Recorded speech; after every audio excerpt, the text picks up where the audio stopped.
If you are here, you're probably tired of losing your duo ranked games and tournaments.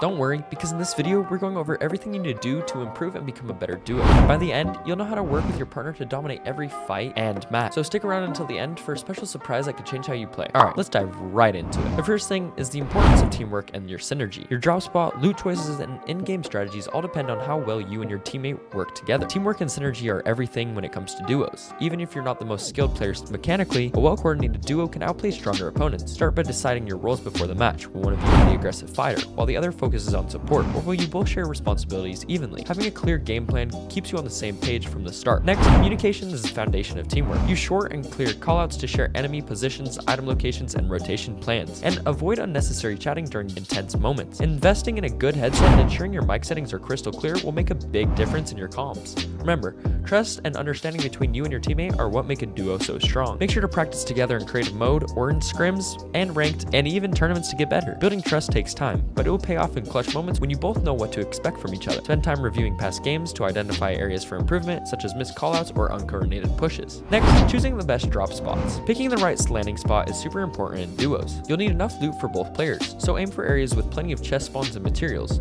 One great strategy is a split drop. Land close to each other but not in the exact same spot. This way you can loot efficiently while still being able to help each other out if a fight breaks out. If you're looking for a safe start, stick to quieter areas on the outskirts of the map. These spots give you time to gather resources and plan your next moves. On the other hand, if you and your partner are confident fighters, landing in hotspots like popular POIs can lead to high tier loot early on. Just make sure you're both prepared to fight as soon as you land. Having a plan to regroup quickly is a key if things get too chaotic in the middle of your match. And adapt your drop strategy based on the battle bus path. Study the map and know multiple spots you're comfortable with so you can adjust on the fly. Being adaptable is crucial for long-term success. Also, in future videos to come, I will be showing you guys how to make drop maps and how to rotate efficiently on a map. Alright, next is efficient looting. When looting as a duo, coordination is almost everything.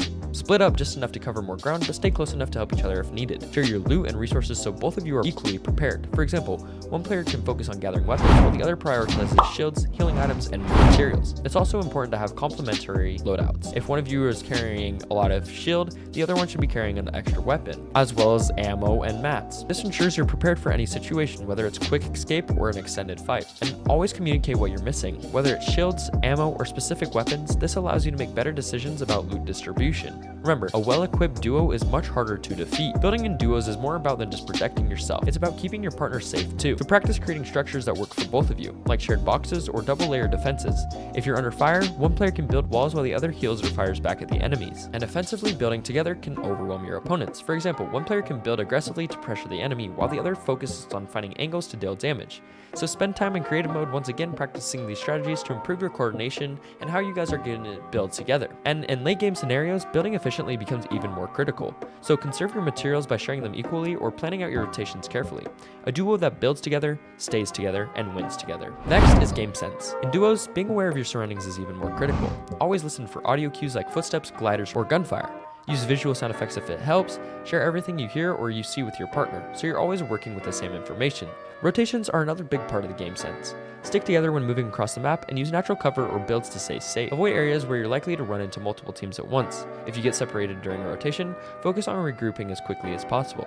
Two players working together are always stronger than one alone. And pay attention to the storm and plan your movements ahead of time. Use your vehicles or mobility items to avoid getting caught in awkward positions or in the zone. And awareness and preparation are key to survival in your duo games. Next is mastering third-party fights. Third-partying is a powerful strategy in any game mode, but especially duos. It also requires very good timing. Wait for two enemy teams to weaken each other before jumping in. One of you can engage from a distance with an AR while the other moves in for close range combat or build fights. After a third party fight, you'll want to prioritize healing and reloading. Share any loot or resources you picked up to make sure you're both ready for the next fight. And be cautious. Other teams might try to third party you as well, so stay mobile and unpredictable to avoid getting caught off guard. And evaluate the risk of third partying before even committing. Sometimes it's better to stay hidden and let other teams weaken each other furthermore before you make your move. Alright, next is positioning and rotations. We've already went over this a little bit, but we're gonna go more into depth. Positioning in duos isn't just about where you stand, it's about how you work as a team. Don't stand too close to each other, as this makes you an easy target for concentrated fire. At the same time, avoid staying too far apart as it becomes harder to pick each other back up. When rotating, use mobility items to stay together and move quickly. And you want to avoid high traffic areas in the mid game, and always have a backup plan in case you're ambushed. Stick to the edges of the zone and use natural cover to stay safe. Learning high ground retakes and smart low ground rotations will give you an edge in positioning, and practice these techniques to outmaneuver your opponents. Also, when you're rotating, don't rotate through the middle of the map because you'll get fried. You'll want to take fights on the outer part of the map, or on the dead side of zone is what it's called, because there you're less likely to get third-partied and get killed. Alright, dominating the endgame. The endgame in duos is all about coordination and staying calm under pressure, like I've made multiple videos about. Communicate constantly as the safe zone shrinks. If you're playing for high ground, work together to secure it. One player can build while the other defends against enemies trying to take your position. And if you're stuck on low ground, teamwork becomes even more important. One player can distract enemies with builds or gunfire, while the other looks for opportunities to rotate or eliminate threats, or even get height. So share materials and healing items often to ensure you both survive as long as possible. Stay aware of the remaining teams and use their movements to your advantage. Sometimes patience wins games more than aggression. Alright, next thing is keeping morale high. Playing duos can be very stressful, especially when things don't go your way, so stay positive and support each other during tough moments. If one of you gets eliminated early, provide helpful callouts and encouragement instead of criticism. Remember, every match is a learning opportunity, and after each game, talk about what went well and what didn't. Constructive feedback helps both of you improve and become a stronger team. Celebrate your wins and learn from your losses together. Consider taking breaks to avoid the burnout as well, because Fortnite is more enjoyable when you're playing with a clear mind and high energy than it is when you're absolutely cooked, fried, and ready to go to bed. Alright, next thing is pushing or disengaging. So knowing when to fight or disengage is crucial in duos. If you have the advantage like better loot or positioning, coordinate your push. One player can break builds while the other looks for an opening to deal damage. If you're at a disadvantage, don't hesitate to disengage, and use your mobility items or creative builds to escape and regroup. Surviving to the late game is often more important than getting eliminations, especially in tournaments or ranked matches. And analyze each situation carefully. Sometimes a tactical retreat sets you up for a better fight later on. I also want to add on that doing most of these things work, but you have to find the right duo partner in order to work on these things. If you don't have the right duo partner, you're not going to be able to work on these things because they're either going to be offline, they're not going to be wanting to improve, or they just think they're always right. Never duo with someone that's like that. Always make sure you're duoing with someone that is ready to improve and grow their mindset and grow their skills together.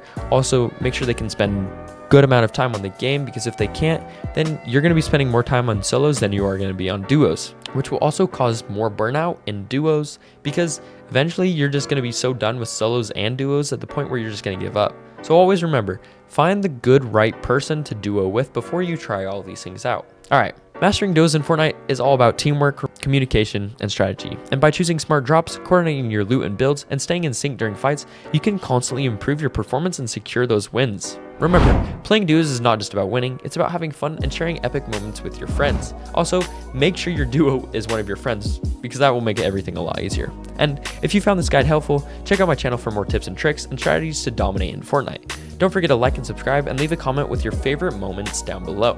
I love you all. You guys have a great rest of your day. Use code NOTFLOW in the Fortnite item shop, and I will see you guys once again tomorrow. Peace, guys.